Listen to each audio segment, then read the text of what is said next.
In this video, I'm going to teach you how to use drawio for class diagram. So in order to do that, you first need to head over right here into your drawio.com and you should be able to see this. Just describe right here your actual diagram that you wish to use. So since we want to use a class diagram, let's input right here class diagram about business or hospital hierarchy. So just input your actual things right here. The great thing about drawio is you don't need to log in or register for this. So it's totally free and it uses OpenAI to generate. Click onto this generate option and this will open this new window. So make sure that your JavaScript is enabled on your browser in order to do this. So just wait for this to finish the loading process.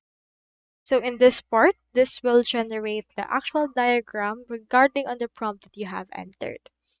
So as you can see, this will load for quite a while, but this will create a diagram as you can see right there. So drawio utilizes AI, but you can also use or create one your own.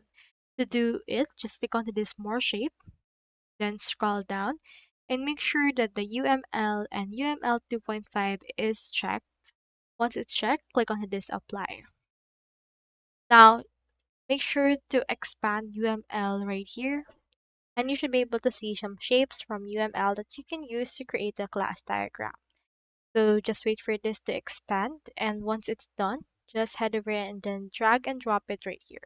As you can see, this generated by AI have the same elements as we have right here into our UML. So this means that the diagram generated by them is also accurately or correct as well. You can edit it by just double clicking onto the text in order to edit it right here.